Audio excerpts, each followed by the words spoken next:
want to be if you don't want to be recorded while you speak, you can always, ask me to pause the recording, send me a message, or change your screen name or whatever you need to do. But just so you know, this is recorded and will be on our website. All right, Aritra. Yeah. So welcome everyone. A little thing we like to do is note down where people are from and what are their areas of interest. If you can put that in the chat box, that would be very kind. And I'll also do the same so that everybody knows.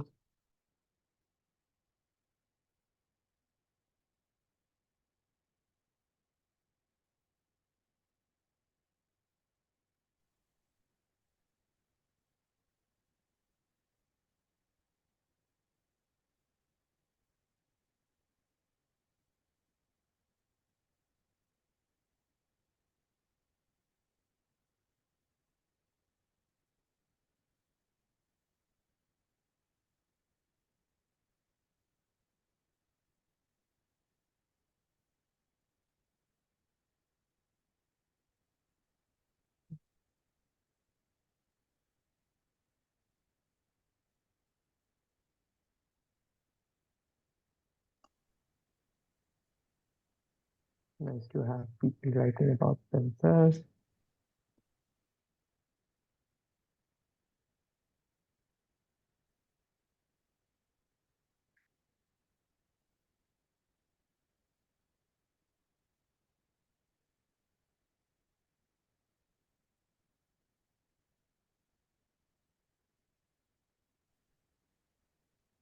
And people can continue writing while we Yeah. go on with the program, right, Aritra? Yeah. Sorry. So today we have Nida Jamshed with us. She is a PhD scholar at Clark University. I have the good fortune of reading her work on feminists in India and from Pakistan. Her work is excellent, to the least. And today she's going to speak about resistance drums amongst South Asian Desis and Muslim minorities based out of America, if I'm correct. So Nida, the floor is yours. Thank you. So Just one second. yeah. We will also, yeah. So currently, I'll plug in the Jamboard link as well. I mean, Johanna will plug in the Jamboard link. This is where we note down the thoughts and notes for this talk. It's basically where all the thoughts of or important bits are gathered. So if you feel like you resonate or you want to add something, please use the Jamboard so that the participant here, Nida, can look at it post hoc after the event as well, and you can also get a copy. You can also have an access. So thank you everyone for participating. And Nida, the floor is yours. Please keep uh, your mics on mute and your cameras on if you can. That would be good motivation for us as well. Thank you. Hi everyone, I'm Nida Jamshed and I'm PhD candidate in social psychology program at Clark University, and thank you so much for having me here. And the work that I'm going to present today focuses on group resistance norm and different strategies of collective resistance among Muslim Americans and South Asian or Desi Americans. So we all know that when there is any injustice or including, experiences of repression or oppression that happen against any group members often, respond to these experience through different strategies of collective resistance.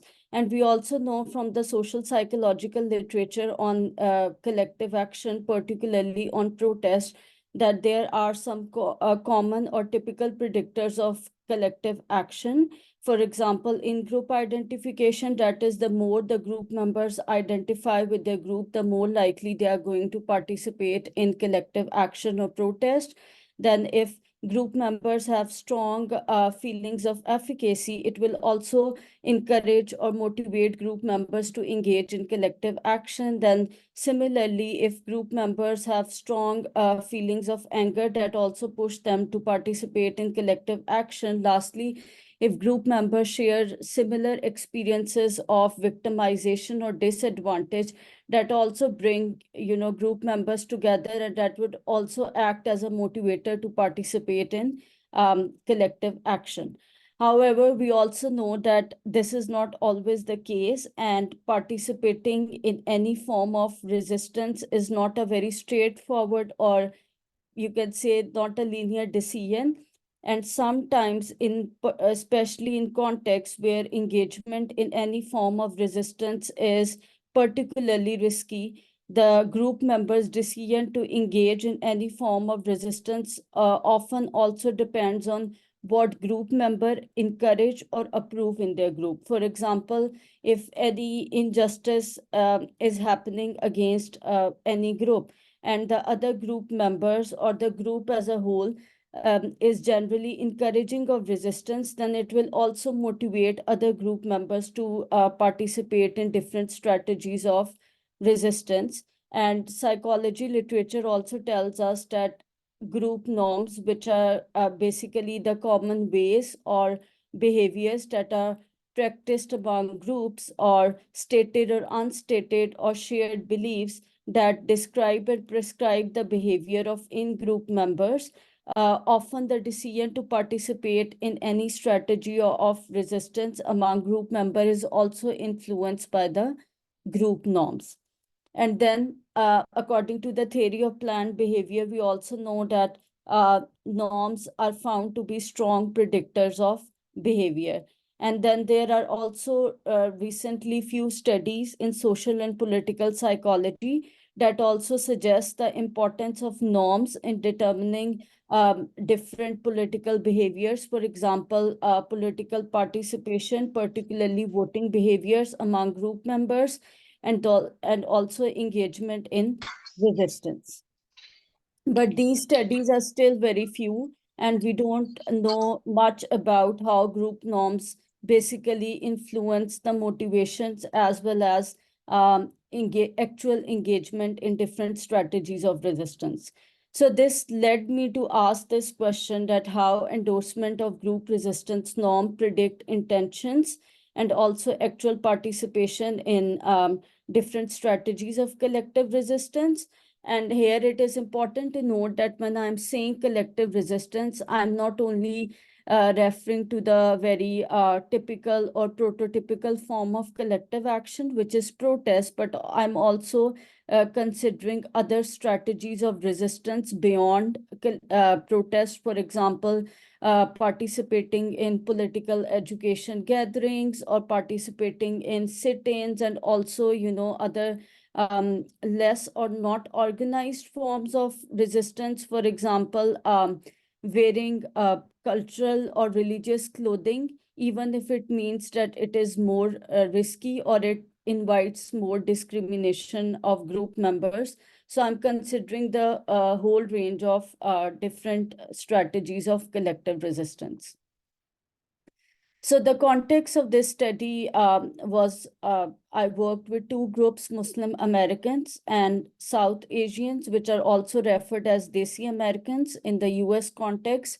So I'm sure that we all know that Muslim Americans are considered as the hyper visible suspects of terrorism, particularly in the US context. And this hyper visible suspension of like terrorism, or perceiving Muslims as terrorists. This perception has increased since 9/11 events in the US, and there have been many negative stereotypes that prevails against Muslims in the US. For example, Muslims are also perceived as violent. They are also perceived as dangerous or terrorist or suspicious outsiders or foreign others, particularly in US. And then also Muslims are often considered as the national security threat in the US, and there have been many secret surveillance programs since 9/11 in the US, and even currently there have been many surveillance program, particularly targeting Muslims, which are running in different cities and states in the US. And then also there has been many instances where Muslim protesters have been targeted during a protest or different resistance activities. And particularly if someone is visibly looking Muslim, for example, if they are wearing hijab, or if they are wearing, like, any religious clothing, or if men have a beard, and if they are wearing kufiye or any other religious clothing, they are more likely to be targeted during protest. And there is a very strong anti-Muslim rhetoric in US, and Muslims are often targets of police violence, and you usually see very large police presence around mosque, even during normal cultural and religious events of the Muslims. And generally there is very heightened surveillance. And it is also reported that FBI pays random visit to Muslim households in the US. And these activities have been present in the US for a very long time, but since October 7, these activities have also increased, particularly targeting Muslim population in the US. And also recently, but even before October 7, on US university campuses, you will often hear news about student activists who are particularly disciplined by administrators. And if those student activists happen to be Muslim, they are particularly likely to be target of these particularly targeted by university administrators. And then there have also been reports of students being doxxed on the internet, particularly Muslim student, and some Muslim identifying people have also lost jobs since October 7th and even before that. And generally there is an increasing hate crimes against Muslims in the US. And I would also like to add that I'm considering this context as repressive, particularly because there is basically high risk associated with Muslims participation in any form of resistance, because there's a very strong fear. And also there have been, like, actual risk that are associated with their participation, because Muslims often fear that if they are going to participate in any form of resistance, they are going to get arrested, or they are going to get fine, or they are subjected to criminal charges by authorities. And also there's a danger that they would be killed or injured by the authorities. And the other group that I considered in this work was Desi Americans, who are also often targets of racial violence and oppression. And most of their experiences of victimization are also because they are also perceived as Muslims in the US context. So there's another interesting, I would say, feature of the US context, that in US, there's a lot of conflation between, Arabs, Muslims, and then if you are Palestinian. So in US context, people are not usually able to clearly distinguish that who is Muslim and who is not Muslim. So whoever is perceived as Muslim, they are often, they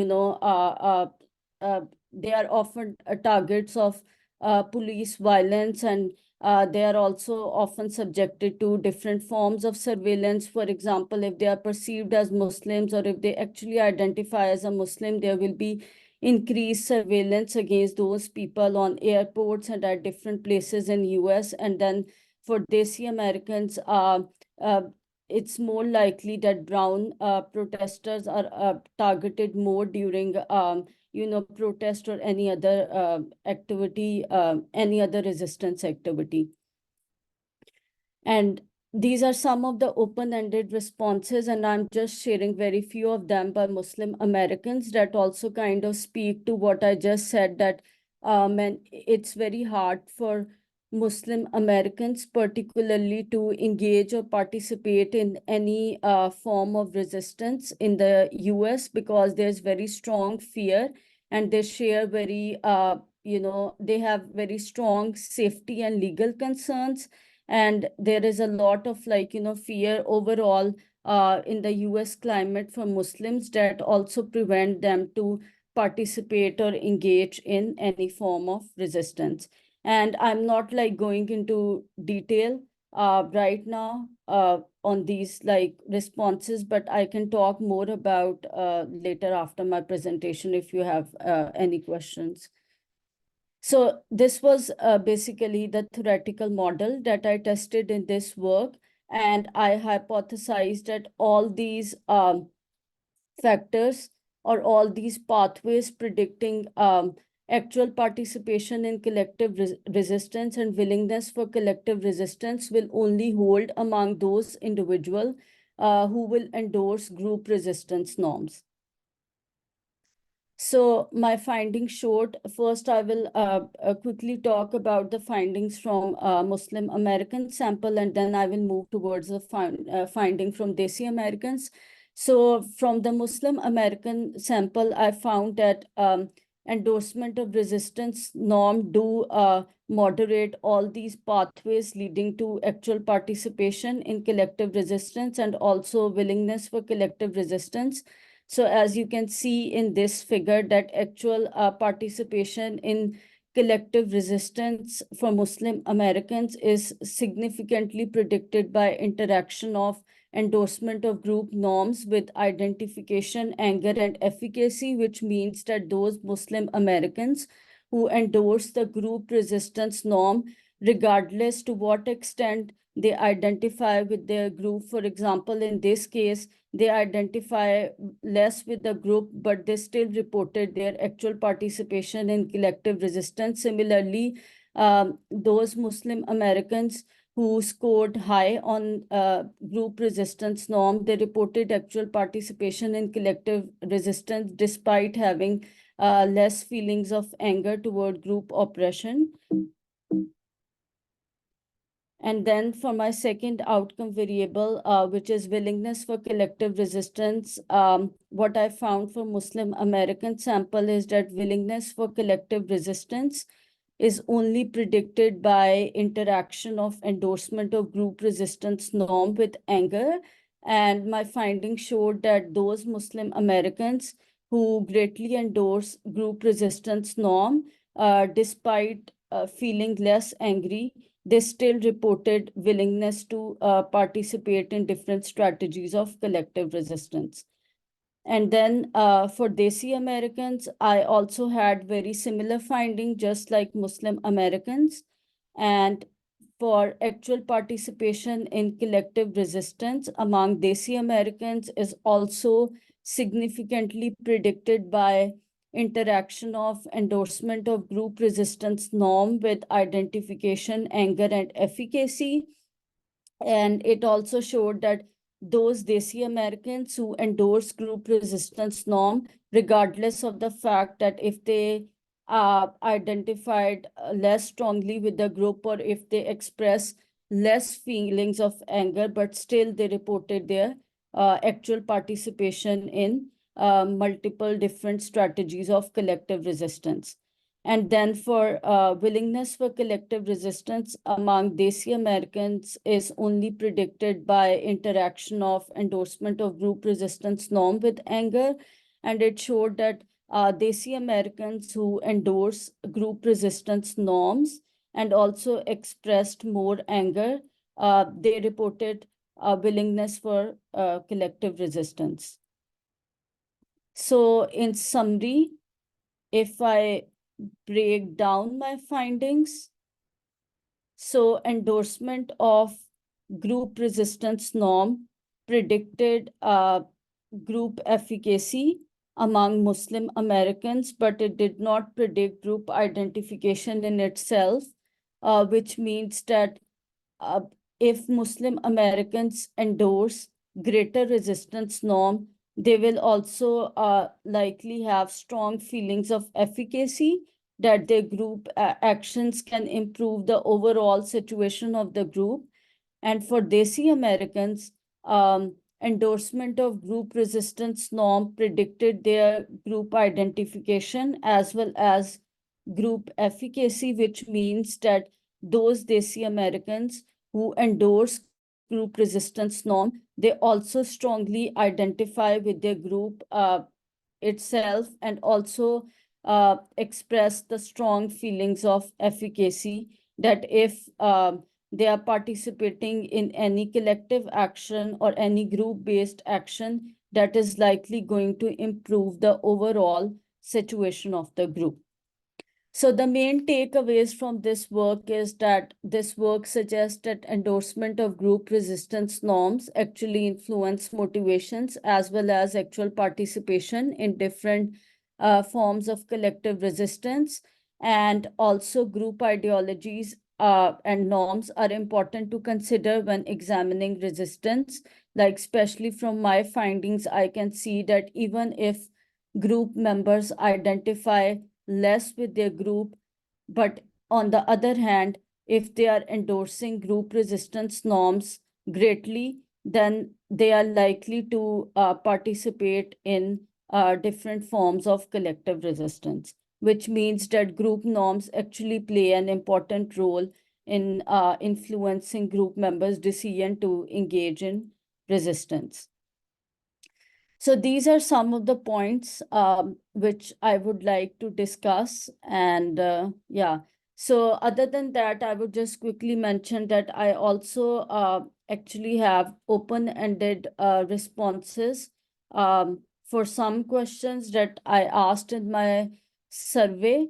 I did not incorporate basically these responses in my quantitative work that I just presented, but I actually have very good qualitative data which I would like to use, and I would also like to get suggestions that how I can actually incorporate this qualitative data with my quantitative work, or the other is that I would like to, separately address this qualitative data, but I also have qualitative data both from Muslim Americans and Desi Americans.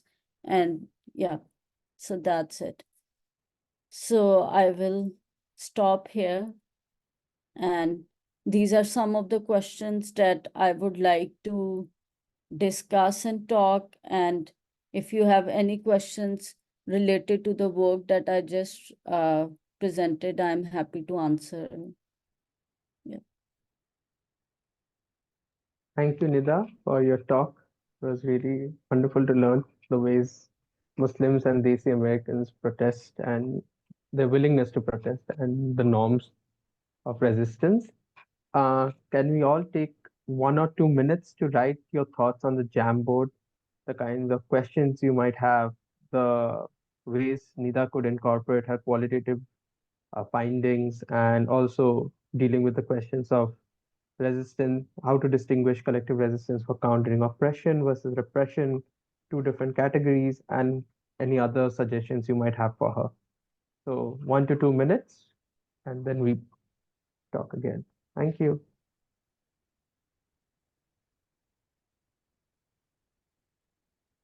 Do you mind putting up your questions again? Yeah. Sorry, actually, yeah.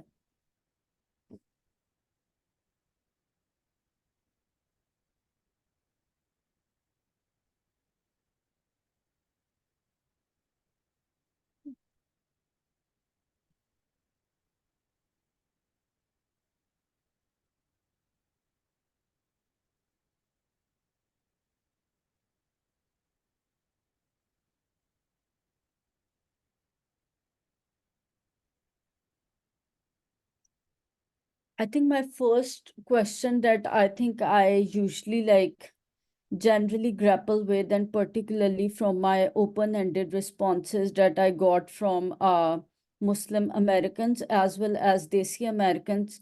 So people often express, because we all know that we all have multiple intersecting identities that we possess, and sometimes your victimization experiences or risk get increased if you have multiple, disadvantage or stigmatizing identities. For example, in some responses that I got that if you are, for example, if you identify as a Muslim and also same time as Palestinian, you are more likely to you know you your risk is way more higher than just being Muslim.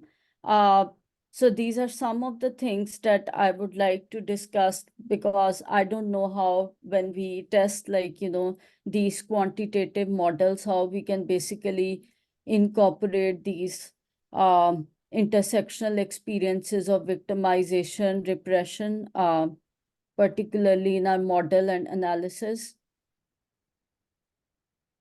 That's, uh, Kashina, can you put the question in the jam box as well? That might help Nida, but Kanisha has the question of could you clarify who you are categorizing as Desi Americans? Because I would imagine when me going to America would make me a Desi American in general. Or is there a specific category? Sorry, did you? Who, I who asked. would you categorize as Desi American? So Desi American is anyone who belongs from, like South Asian region. So mostly Okay. for South Asian people in the US, the category or the term Desi is used. But normally Desi is more prevalent in, I would say, Indian, Pakistani, Hmm. or Bengali communities, but generally it is a broad term that is used for people who have ancestry from South Asian region. Hmm. And it's a Okay. very common term used in the US and also in UK.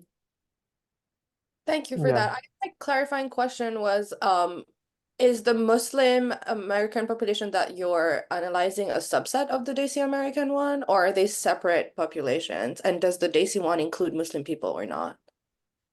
Yeah, so the Muslim American that I included in my sample is actually there might be maybe few Desis Muslims in the sample as well, but it's a broad like Muslim American category. So anyone who identify as a Muslim was able to participate in this study. Okay, so one of them was like Muslim from anywhere in the world, and one of them Yeah. was Muslim from South Asia. Okay. Yeah. Thank you. Yeah. Because initially, in order to make a difference, I actually started first collecting data from Muslims who are particularly from the MENA region, Mhm. Middle Eastern and North African region. But due to data collection difficulties, I actually spent like almost 3 months, and still I was not able to collect, enough data. And after that, I decided that I will actually increase my category like inclusion criteria. And then I decided to actually like incorporate everyone who identify as a Muslim. Mhm. Yeah, thank you for that. I'm just interested in like South Asian political behavior in this country. So for me, it's important to know like which one is Muslim Indians and which one is not. So yeah, that was helpful. Thank you. Thank you, Kashina. Thank you so much for your question. Do you mind? One question. Sorry, Sorry, yeah, shall carry we, on. and maybe Neda, can you stop sharing the slides and then we'll see everyone, Yeah, and we'll see who's raising their very, hand to respond. Sorry. yeah. Syed, you want to, yeah, we can use the options in Zoom as well. And Syed, you can carry on. But Uh, I have a follow-up comment to the exchange you had, Nida, with Kashina. The category of Desi versus South Asian, right? It depends on who's talking and who's identifying. And it's often the difference between self-identification versus the white gaze.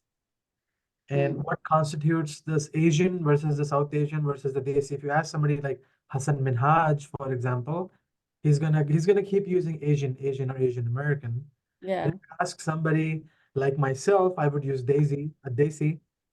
But my parents, who just got into the country, they would say they're Asian. Like, they don't, but their Asian is different. So adding to that, how do you make I'm curious about how did you ask the participants? So I'm assuming you either had an advertisement like anyone can participate, whoever is from the Middle East, North African region, or whether you're Desi? Or did you explicitly ask participants to report or self-identify a certain way in your studies, and then you categorize them post-hoc?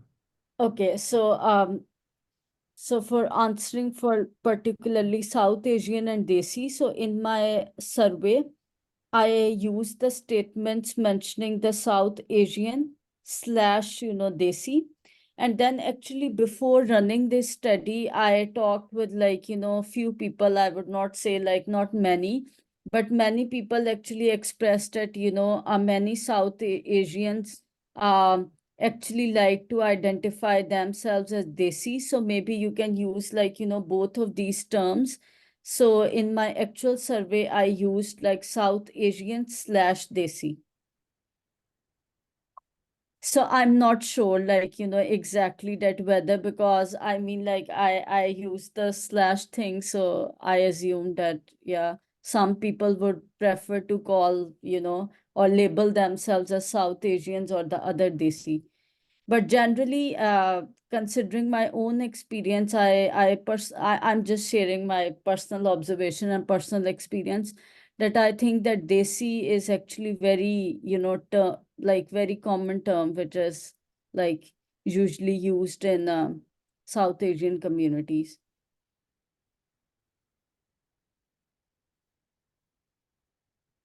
But Umar, do Anything you have else? any different Sorry. experience or observation that you would like to share? Because I'm just curious to know. Oh, I mean, there's just so many things I can say and do it because I struggle with my own identity as well. But I understand this conversation is not about South Asian identity or Desi identity and so on and so forth. But something I immediately thought about as you started presenting is that in Singapore, there is the Indian ethnicity. It is a different racialization, and when people from Singapore come to Canada or US, they don't identify as Desi. They don't identify as South Asian. Mm. And so there's also that dynamic as well. And then you have East African upper caste people who were brought by the British in the late 19th century to those lands when the genocide was happening, to replace people and be middle class managers. Those people essentially settled down in the UK and the Western countries and so on. But I don't think it defeats your hypotheses. I think it is still a distinct difference between, I mean, these are two separate populations, so it does not trouble them. Yeah.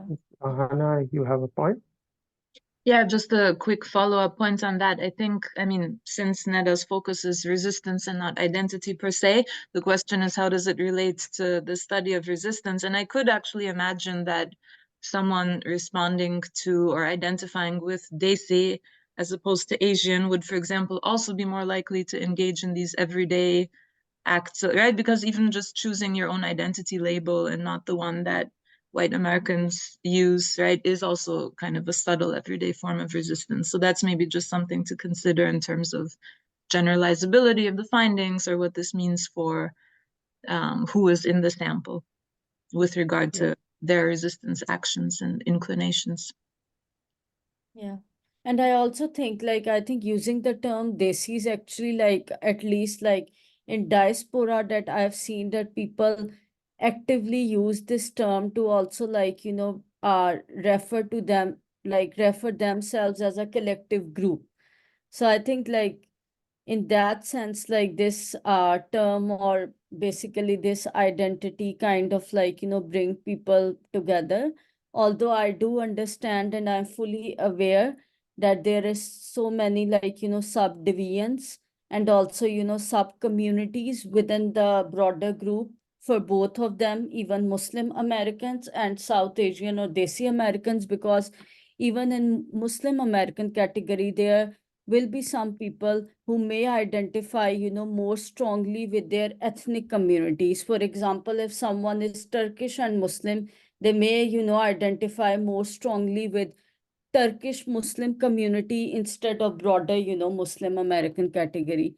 But I think Again, going back to what Johanna said, because in this project, I did not like, my focus was not really into identities. My focus was more into understanding, the dynamics of resistance and, what motivates particularly Muslim Americans and Desi Americans to participate in different forms of resistance. And that's what I focused in this particular project. Yeah. Nita, I'll pick one question from the Jamboard quickly, Okay. which is pertaining to your research, is how did you measure norms of collective resistance? Is there a link between norms and collective resistance? Direct link. Okay. Okay. So I actually in my survey I created like a separate measure for measuring group resistance norm, and it has items like, for example, your group. I don't exactly remember the exact wording of the statement, but it has items like your group participates in, for example, protest, or your group actively fights against injustice or oppression through everyday in their everyday life, or item statements like that. And basically and also I know like there is another aspect in norms which obviously I did not cover in the talk today due to time constraint, but my um, group resistance norm measure also covered two particular types of norms, descriptive or injunctive. So descriptive basically refers to what people actually do against injustice, repression, or oppression, and injunctive refers to what group approves, like what behaviors group approves. So it Okay. focuses both on the approval as well as the actual things that people are doing against injustice, oppression, or repression. Yeah. And the next question is there a link between norms and collective resistance? Sorry, I did not like Is clearly. there a link, direct link between norms and the resistance norms and the collective resistance? So Like, it I was think you measured it. it Yeah, was my sorry. question, and it was referring to the idea of not having interactions, but for actually just the simple Yeah. link between the norm and collective resistance, instead of looking just at the interactions with anger, efficacy, and other variables. Yeah, so I think if I remember correctly, because this is still like, work in progress, so I'm still like analyzing my data, but I don't remember correctly. I have to recheck, but I think there was not direct link between group resistance norms and different strategies of resistance, but there was there was linked through these like interaction, because my initial or main hypothesis was that endorsement of group resistance norm will actually moderate all the pathways to collective resistance. So that was my main hypothesis. I But think, that's super interesting, and I'm yeah. definitely going to check.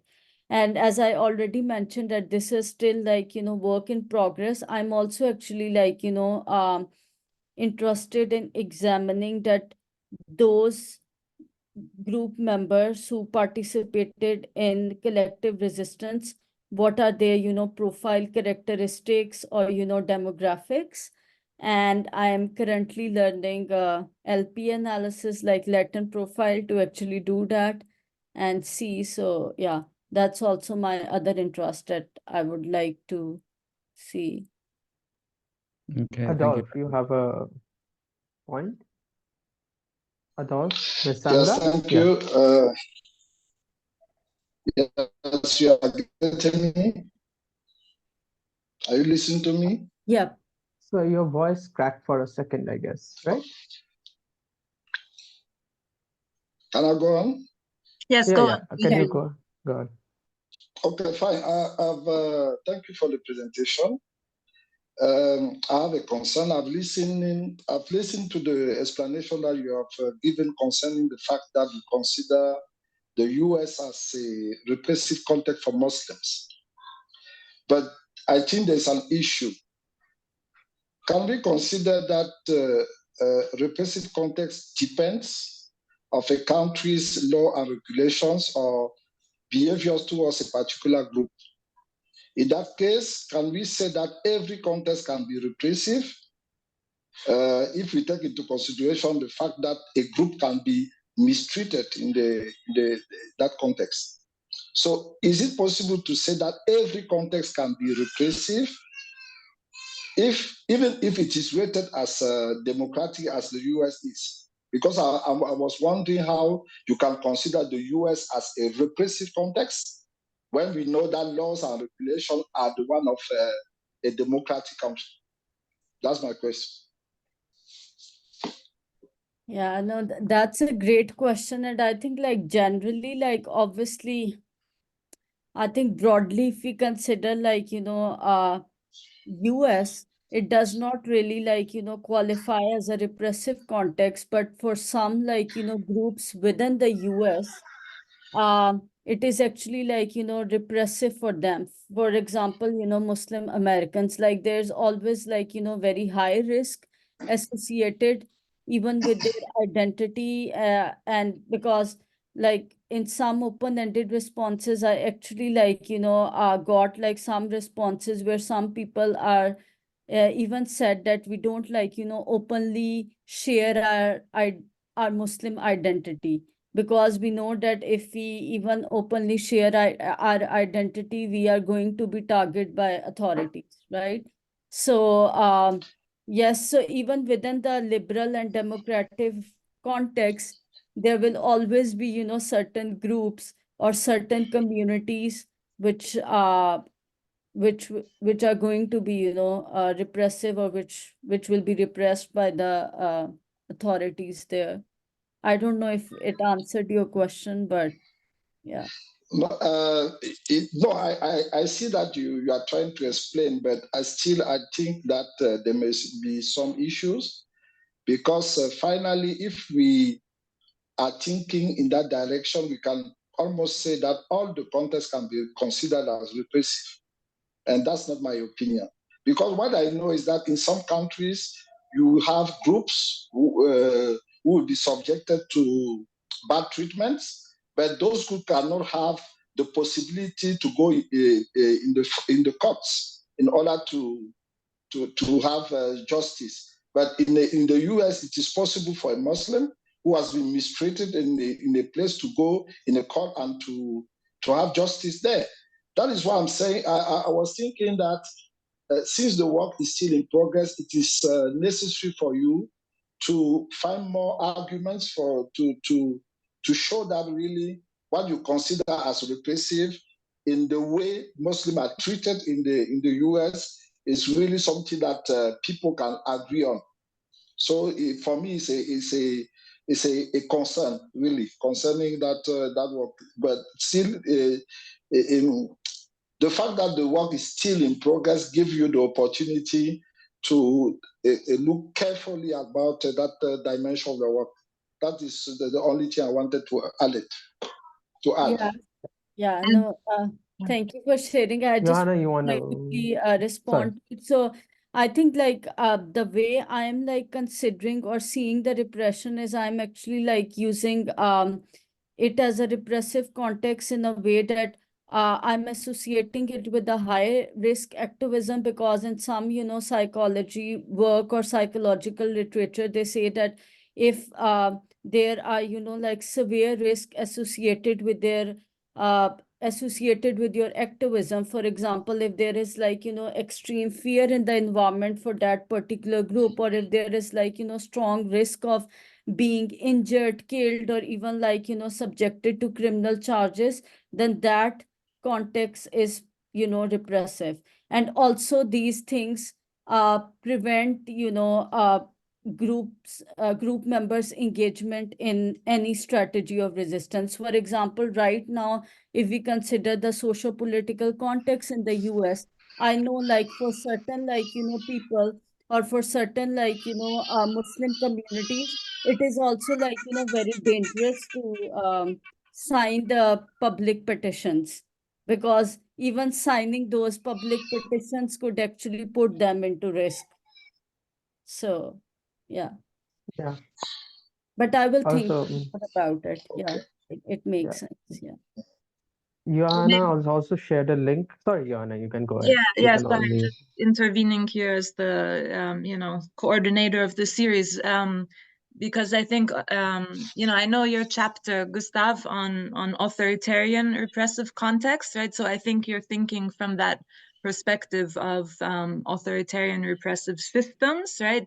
But here in this series, what we're also looking at more broadly is absolutely the notion. I mean, first of all, there's always the question whether the degree to which self-proclaimed democracies are actually democratic. And I put a just very brief introduction link, but there's a lot of work also by political scientists discussing that the US is not a true democracy and all the ways in which, people, for example, here, people who are in prison are not allowed to vote, for example, right? Or there's Yeah. lobbyists who can influence politics in ways that are deeply undemocratic. So there are many mechanisms, even though we claim to be a democracy, it's not truly. But in addition to that, in our series, we're also looking at contexts that even within democratic contexts that are in a better shape than the US in terms of democracy, there will always be selective repression of who is deemed a political enemy, right? And of course, it's on a spectrum, and some contexts are more heavily repressive than others, and in other contexts, it's more selective. But right, like even at any protest, we see police going in and right arresting some people for participating in the protest. So I think in this series we see it as a spectrum and do not just look at what have been labeled authoritarian or repressive systems. But I agree that's a really important distinction, and also to think about the full range of repression as well as different mechanisms of repression. Thank you. And Nida, coming back to your data itself, there's a question on the Jamboard. Why do norms interact with anger but not minor identity? Shouldn't anger motivate no matter what, but the impact of norms depends on the level of identification? Can you repeat the question? Sorry. Yeah. Why do norms interact with anger but not with identity? Why do you think is the reason? Okay, so I think like in the summary where I actually kind of summarize the result. So I think they actually predicted the identification for Desi Americans, but endorsement Mm. of group resistance norm did not predict the group identification for Muslim Americans. I'm still Yeah. thinking about this, but I think the main reason is again because Muslim American is a very broad category, and also it is a faith-based group. And there is Okay. always like, particularly in the faith-based group, there is always like, many subdivision and sub communities within the broader, category. And particularly if it is faith-based, then it is also more likely that those subcategories or subgroups actually hold more value as compared to the broader category. And also I think like again as a Muslim American category, we see a lot, a different variety of Muslims, because for example some people will only identify as a cultural Muslims, right? Some people Mm. will be fully practicing Muslims. So obviously people who, for example, identify as a culturally Muslim, they may not, strongly identify with the broad Muslim category. And I think Mm. it also like says a lot, because usually in like, our psychological literature, we actually focus a lot on, identities. But at least from my findings, it tells us that the ideologies or the norms which exist in any group, they basically, hold together the group instead of, like how much group members actually, identify with the group. So I think that's like I personally think like very interesting finding from my work. But yeah.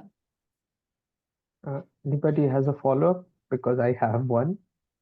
So, one doubt that I'm experiencing currently, Nida, is that are you saying that resistance norms without which predict identity? I mean, without having to predict, like they are assuming a certain identity in your questionnaire, like when they are saying my group does this, my group does, I mean, protest all night, or my group sing songs all night, whatever, that my group is very heterogeneous. Like it could be my group might be Egyptian, my group might be, at that time, we did not have a check on what my group is, like my group as a Muslim community or my group as a practicing Muslim, right?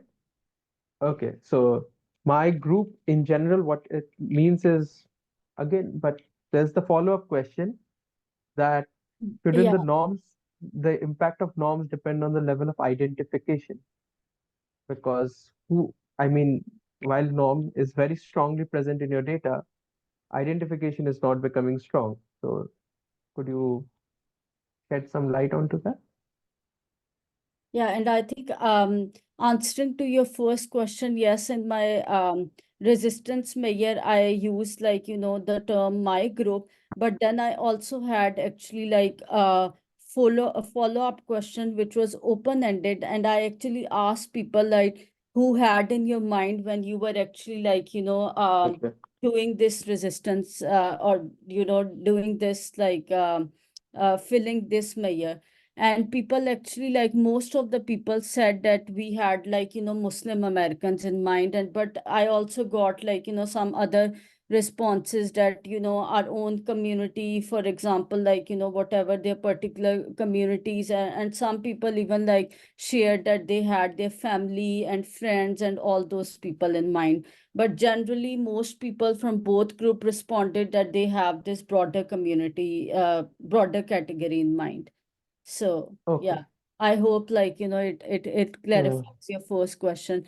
And the second one was, sorry, I forgot, like you asked at norms and identification. What was the question? So the question that was posted in the Jamboard is, the impact of norm depends on the level of identification. Shouldn't it do that? Shouldn't the impact of norms depend on identification? Resistance norms. I can Johanna, follow up on that. That was yeah. my point. My question was more actually about the first. So I was actually curious because I think in one of your studies you found that that anger moderated but not identity, right? And I was curious about your thoughts why that is, because to me it seems like, I mean, anger, we know anger as the prototypical collective action, resistance, emotion. And so there, also related to Sliman's question earlier, I would, expect like a more direct link, or actually that wasn't Sliman's question anyway, but direct link I would expect between anger and resistance without necessarily the group norms. Whereas for identity, I would actually expect that, if you don't identify strongly with your group, then you might not actually care that much about the group norms, right? And you may not be as impacted by them. So to me, it would make more sense that identity and norms would show a moderation effect, that the more strongly you identify, the more norms have an influence on your resistance actions. Whereas for anger, I would have expected a more direct effect, that it matters no matter what. If you're angry, you will resist regardless of what your group members are doing or not. And actually, you might get angry at them as well for not resisting more.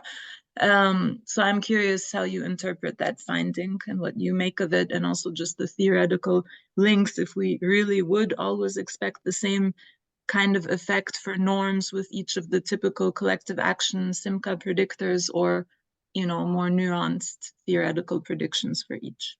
Yeah. Yeah, I mean, like, interestingly, my findings showed that if group members endorse or high or scored high on group resistance norm, and even if they identify less with the group, they still reported their participation in their, different strategies of collective resistance, which is very interesting. But at the same time, at least like for Muslim Americans, I can see that it actually makes sense, because again, I think I would go back to the same argument, and I think probably it's the same for Desi Americans, because I personally think that the ideologies, which are norms, they actually like, hold any group, or they basically define, any group as compared to the identification. Because I see identification that it can change over the time. particularly for, like faith-based group, because at some point people may feel, closely related to their faith, and also like, consequently to their group. But over the time, like the levels of identification can change. So at least like if I consider this like logic, then it makes sense that group norms actually hold more importance and predict uh, actual participation in, different strategies of collective resistance. But for anger, it is also like interesting, because my findings, particularly for Muslim Americans, showed that even if Muslim Americans endorse greater resistance norm, and even they are less angry about like, overall group oppression, they still reported like, participation, which again kind of like is very interesting. I'm not sure like if I fully interpreted this finding, but again, I think it actually goes back to the same thing that I'm saying before, that if they strongly believe or endorse the group ideology, then maybe they are not like really feeling anger on the group oppression, but because other group members are also doing the same thing, and they feel certain sort of pressure, maybe on themselves to, like engage or do something. And that's maybe like, the reason that they still, participated or are actively participating in collective resistance. Because I think the other aspect of group norms is also this, like, if you really believe in, certain ideology, no matter if you identify less or more, but if you believe in certain ideology, and if you think that the people you know, or particularly the communities or any like, I don't know, the leaders that you follow, if they are doing something and you maybe personally don't like, subscribe to, maybe those behaviors or activities, but still you are going to do it. So, but Okay. yeah, I think I'm still like, interpreting and thinking more, because I do think that it needs actually like, more strong explanation or justification. Yeah, it's a But very does interesting set anyone of data. yeah, but like, does anyone have any thoughts or they would like to add, or please feel free. Omar is nodding. Yes, Simran. I would Sorry. add something. I mean, this is very interesting. I didn't have the chance to thank you for your presentation. I think it's quite interesting piece of work. I wanted to add that something theoretically is still not making sense to me, to be honest, about the link between identification and norms. And I think maybe it requires a bit of re-examination. Not to criticize you, but because the literature on that is quite massive, and I think the question that needs to be asked is what is the antecedent of adhering to group norms? And I think literature points out to the idea that people vary in their group identification to social groups, obviously, and and that is sort of the by being in sort of a group, by having clarity about what the group is, it means that you also have clarity about which group norms to follow and which group norms to adhere to, and it is a proxy to how much this group is important to you. So that's why I think a lot of us are finding the link slightly not going in line with the theory usually predicts. But I guess you have a strong argument about why norms are kind of more important, maybe because the identification you're looking at is not necessarily the identification with the group that dictates the norms that you are measuring. And maybe the norms are norms about resistance, not necessarily norms about being Muslim or being a Desi, for example. So that is also another separation that maybe you're trying to make, which is relevant and valid. And again, points to the question, what is the group membership they're having in their head when they're answering these questions? So it's, I think, nuanced differences that are really important to tease out. But certainly, yeah, just super interesting. Yeah, thank you so much. And I think this also made me think about, because yeah, if I think from the social identity perspective, obviously that the work on, identity and norms, they have a very strong, correlation.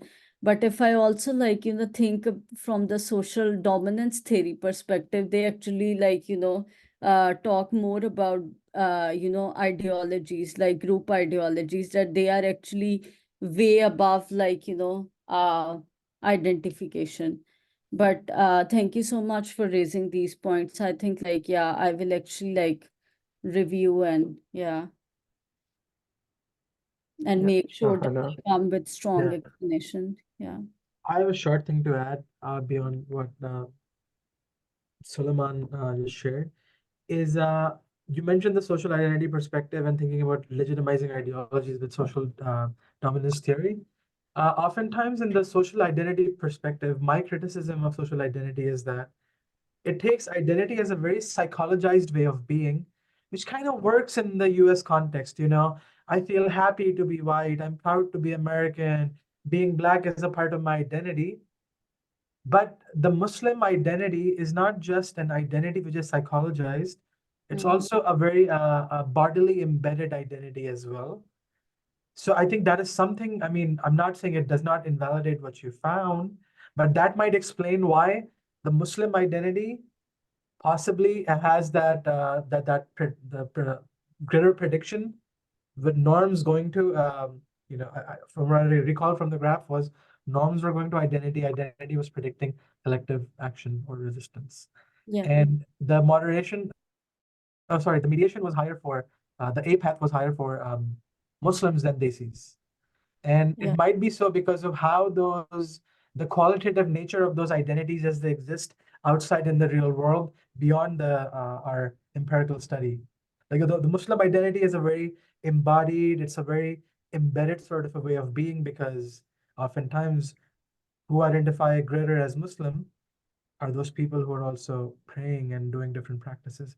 It's not like other identities where you can choose to not do the group collective participation. So even the identity is a collective identity, whereas the Desi identity is I only identify as Desi when I talk to my brother or my cousins, but with the rest of the world, I tell them South Asian. So there's something also happening there. I think you can add some nuance to how you explain those results by using the differences in identities.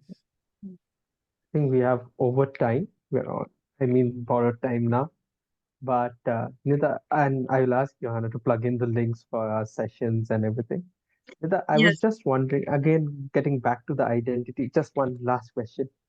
Is the Hindu in America is very different from the Muslim in America, right? Currently at this state, like we saw rallies and everything, that the Ram Mandir and everything that was constructed.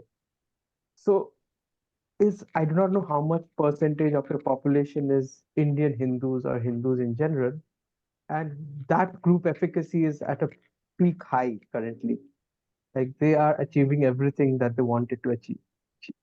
So if we can look at the percentage, demographic percentage, and how that might be laying an impression on the group efficacy and everything, that's why you found an effect in the Desi community and not in the Meena community, right?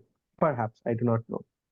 And I think we'll stop here, but super interesting presentation. And I'll just ask Johanna to plug in the link of the schedule. And also, we are always looking for new speakers, especially people who have attended this talk. So if you feel like you have the time and the energy and the work in areas of You put it repression, that way, please. Ayutra. That's not the way to advertise it. No one has the time or the energy. But if you have Yeah. interesting ideas to share, please join us. Yeah.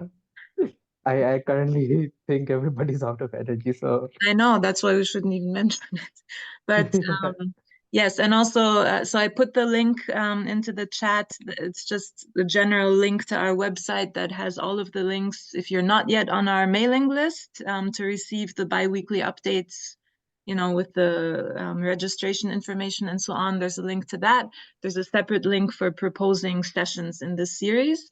And for the sessions, we are really open with regard to format. So we want to move beyond the classic, presentation discussion format. I mean, first of all, we're flipping the direction and allowing more time for discussion and less time for the actual presentation. That's one way.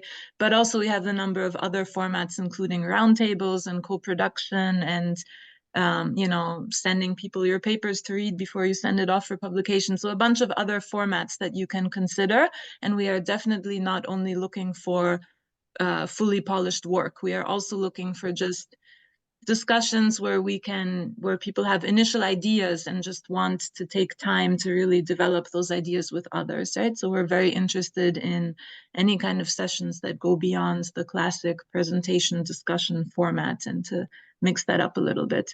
So those links are there. And then also on the website, there are past recordings and upcoming schedule until mid-March. And after that, we're looking for new presenters. And yeah, also, sorry, just to quickly follow up on what I keep forgetting. It's your first name is Omar or Sayed? Omar. Omar. So, I mean, legally it's Sayyid Muhammad, the first name, but it's a different naming convention. Often in some Pakistani families, it's flipped. So you can just call me Omar, it's fine. Right. Okay. That's why I always get confused. I apologize. I should remember better. So Omar, what Omar was saying before, I think is, Nida, that may be an answer also to how to use your qualitative data, right? Because I'm wondering if some of these complexities about the fluidity of identity and the embodied nature and the practices and so on, maybe some of that comes up in your qualitative data that could be added to the interpretation of the findings. All right, that's all for today. Yeah, Thank you, everyone. I just want to thank you everyone for coming and attending this session and for actually giving very good and important points to think about. And if you want to suggest any other thing, or if you have any advice related to literature, please feel free to send me email, and I'm actually happy to see all your suggestions and work on them. Nida, you can plug in your email at the bottom. Just in 1 minute, half a minute's time, if you want. All right, thanks Just for everyone everyone. to catch that. Very Thank nice you. Joining. Ciao. Good night. Have a nice rest of your Good day. work, Nida. Good work. Thank you.